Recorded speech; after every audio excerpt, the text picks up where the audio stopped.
Hello everyone, this is Jyoti. Welcome back to the channel. So last 60 days are left for NEET 2026. I hope आप सबकी preparation बहुत अच्छी चल रही होगी. No matter कि आपने पूरे साल कितनी मेहनत की है, कितना ज्यादा पढ़ा है, ये जो लास्ट के 2-3 महीने होते हैं ना, एक एस्पिरेंट के लिए बहुत इंपॉर्टेंट होते हैं. क्योंकि ये जो लास्ट के 2-3 महीने होते हैं वो डिसाइड करते हैं कि कौन से स्टूडेंट का सिलेक्शन होना है, किसका नहीं होना है. तो अगर आप में से कोई ऐसा है कि जो पूरे साल बहुत अच्छे से पढ़ा, लेकिन ये 2-3 महीने जो लास्ट के बचते हैं इसमें थोड़ा कमजोर पड़ गया, थोड़ा कम पड़ रहा है, तो उसका सिलेक्शन नहीं हो पाता. क्योंकि अपन पूरे साल बहुत मेहनत करते हैं, लास्ट में रिवीजन प्रॉपर नहीं कर पाते, मॉक टेस्ट नहीं दे पाते, एनालिसिस नहीं कर पाते, इसकी वजह से हमारा सिलेक्शन रुक जाता है. सो आज की वीडियो में अपन 3 मिस्टेक्स को डिस्कस करेंगे जो आपको लास्ट के इन 2 महीने में बिल्कुल नहीं करनी है अगर आप इसी साल अपना सिलेक्शन चाहते हो. तो प्रिपरेशन टाइम में बहुत सारे मिस्टेक्स करने की वजह से हमारा सिलेक्शन नहीं हो पाता और फिर ड्रॉप लेना पड़ता है. लेकिन ड्रॉप ईयर में भी समझ नहीं आता कि कौन सा बेस्ट तरीका है, कैसे पढ़े, कैसे रिवीजन करे, सब कुछ कैसे मैनेज करना है कि हमारा सिलेक्शन इसी साल हो जाए. हर साल ड्रॉप लेने के बाद अपन सोचते हैं कि हमारा सिलेक्शन इस साल हो जाना चाहिए, हमें कैसे पढ़ना है. लेकिन लास्ट में क्या होता है, अपन फिर वही हो जाता है, वही सिचुएशन आ जाती है जो लास्ट ईयर भी थी. तो इसकी वजह से हमारा बहुत सारे ड्रॉप हो जाते हैं. सो आपको इस ड्रॉप ईयर को वेस्ट नहीं होने देना है, इसको अच्छे से यूटिलाइज करो. जो 2 महीने आपके पास बचे हैं इसमें अपना 100% दो. सो अपन पहले मिस्टेक से स्टार्ट करते हैं कि कौन सी पहली मिस्टेक है जो आपको बिल्कुल नहीं करनी है. सो मोस्टली स्टूडेंट्स जो होते हैं वो ये सोचते हैं कि अपन को सिर्फ मॉक टेस्ट देना है. कुछ एक तो ऐसे हैं जो मॉक टेस्ट को ही स्किप कर देते हैं, बस उनका सिलेबस कंप्लीट हो जाना चाहिए, मतलब लेक्चर हो जाना चाहिए और रिवीजन हो जाना चाहिए, लेकिन वो मॉक टेस्ट एक भी अटेम्प्ट नहीं करते हैं, बहुत सारे मॉक टेस्ट को स्किप कर देते हैं. और कुछ ऐसे स्टूडेंट्स होते हैं जो सिर्फ मॉक टेस्ट देते हैं लेकिन उसकी एनालिसिस नहीं करते हैं. तो यार जितना इम्पोर्टेंट आपके लिए मॉक टेस्ट को देना है उतना ही उसकी एनालिसिस करना भी है. अगर आप सिर्फ मॉक टेस्ट दोगे और उसकी प्रॉपर एनालिसिस नहीं करोगे तो कोई सेंस नहीं है, कोई मतलब नहीं है कि आपने कितने मॉक टेस्ट दिए हैं, कितने मार्क्स आए हैं आपके. क्योंकि जब तक आप एनालिसिस नहीं करोगे तब तक आपके मार्क्स इंप्रूव नहीं होंगे. बहुत बार क्या होता है कि अपन तुक्का मार के मॉक टेस्ट में कोई क्वेश्चन सही तो कर देते हैं लेकिन अपने को उसका प्रॉपर या जो कॉन्सेप्ट है वो पता नहीं होता है. तुक्के की वजह से जो क्वेश्चन सही है, जो अपन एनालिसिस करते हैं, तो जो तुक्के वाले क्वेश्चन जो सही है वो अपन देखते भी नहीं है और जो गलत है बस उसी को रट लेते हैं कि हाँ इसका आंसर ऐसे होगा और ऐसे बनाना है. लेकिन आपको ऐसे एनालिसिस नहीं करनी है. प्रॉपर एनालिसिस करने का मतलब है कि आपको हर एक क्वेश्चन को देखना है, चाहे आपने सही करे हो, चाहे आपने गलत किए हो, चाहे आपने छोड़ दिए हो. सारे क्वेश्चन को अच्छे से देखना है कि कौन से क्वेश्चन में आपके सिली मिस्टेक्स हैं, कौन से में कॉन्सेप्चुअल मिस्टेक है. हर क्वेश्चन के चारों ऑप्शंस को पढ़ने हैं और अगर आपने कोई क्वेश्चन सही की है तो वो आपको कॉन्सेप्ट पता था या फिर तुक्का मार के सही की, ये आपको पता होना चाहिए. दूसरी चीज कि अगर आपका कोई क्वेश्चन नहीं बना है तो आप उसमें चेक करो कि ये क्वेश्चन क्यों नहीं बना है. क्या आपने वो टॉपिक या वही चैप्टर नहीं पढ़ा था या फिर वो आपका वीक चैप्टर है या वीक टॉपिक है, तो वो आप स्ट्रॉन्ग करो. देन अगर आपका कोई सिली मिस्टेक हुआ है या कॉन्सेप्चुअल मिस्टेक हुआ है, अगर कॉन्सेप्चुअल मिस्टेक है तो आप अपने कॉन्सेप्ट को अच्छा, और अगर आपका कोई सिली मिस्टेक हुआ है तो आपको क्वेश्चन प्रैक्टिस की बहुत रिक्वायरमेंट है. एंड जब भी आप क्वेश्चन को पढ़ो मॉक टेस्ट में या घर पे भी प्रैक्टिस करते हो तो उस टाइम पर जो कीवर्ड्स होते हैं उसको अंडरलाइन करके पढ़ा करो.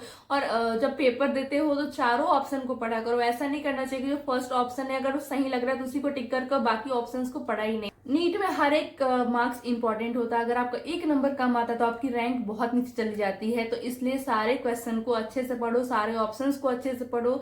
और अगर क्वेश्चन नहीं आता है, नहीं बन रहा है तो तुक्का मत मारो. क्योंकि देन सेकेंड मिस्टेक्स जो आपको इस लास्ट के 2 मंथ्स में नहीं करनी है, बहुत सारे रिसोर्सेज यूज करना. लास्ट टाइम पर आपको सिर्फ पीवाईक्यूज ओरिएंटेड स्टडी ही करनी चाहिए. लाइक अगर आपने स्टार्टिंग से सिर्फ पीवाईक्यूज ओरिएंटेड स्टडी की है तब तो अच्छा है. लेकिन अगर आपने बहुत सारे रिसोर्सेज का यूज किया है और अभी आप रिवाइज नहीं कर पा रहे हो तो आपको सिर्फ पीवाईक्यूज बेस्ड ही क्वेश्चन करने हैं, पीवाईक्यूज बेस्ड ही मॉक टेस्ट देने हैं. अगर आप सिर्फ पीवाईक्यू ओरिएंटेड स्टडी करते हो तो आपके 550-600 नंबर इसी में आ जाते हैं और आपको ऊपर और एक्स्ट्रा लाना है नंबर. तो उसके लिए आप रिसोर्स यूज कर सकते हो, कोई एक्स्ट्रा रेफरेंस बुक यूज कर सकते हो. लेकिन ऐसा भी नहीं है कि आपको बहुत सारे रेफरेंस बुक यूज करनी है.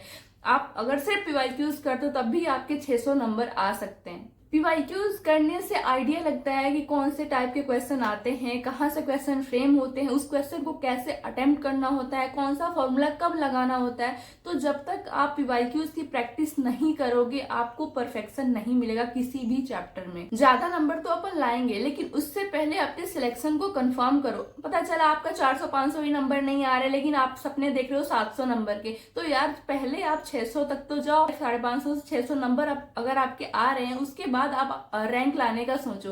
पहले आप अपने सिलेक्शन को कंफर्म करो, जितना आपका कट ऑफ है, आपको कितने स्कोर लाने हैं गवर्नमेंट मेडिकल कॉलेज लेने के लिए, उतने आप पहले कंफर्म कर लो। उसके बाद आप एम्स का सोचना, पहले से ही एम्स का सोच के बैठ जाते हैं और फिर सिलेक्शन भी नहीं हो पाता है। थर्ड मिस्टेक कि एज अ ड्रॉपर लेक्चर देखकर टाइम वेस्ट करना। बहुत सारे स्टूडेंट जो हमारे मेंटरशिप ग्रुप में हैं उसमें जो ड्रॉपर वाले हैं या जो 11th-12th में भी है वो ऐसा बोलते हैं कि हम जब तक लेक्चर नहीं देखते हैं हमें कोई चैप्टर समझ नहीं आता, या हमारा रिवीजन भी बिना लेक्चर देखे नहीं होता है। तो यार आप ड्रॉपर हो या आप किसी भी, आप 12th क्लास में हो या ड्रॉपर हो, आपको बार बार लेक्चर देखने से सिर्फ चीजें एक बार जब देखोगे तब आपको याद रहेंगी, लेकिन आप उस शॉर्ट टर्म मेमोरी होगी आपकी, फिर आप भूल जाओगे। तो जब तक आप प्रॉपर रिवीजन नहीं करोगे तो आपको वो चीजें रिटेन नहीं होंगी। हमें लगता है कि जब तक हम लेक्चर नहीं देखेंगे जब तक हमें चैप्टर समझ नहीं आएगा, पर एज अ ड्रॉपर आपने पहले भी लेक्चर कर रखा है, पिछले साल भी आप लेक्चर ही देखते थे, फिर इसलिए आपका सिलेक्शन नहीं हुआ।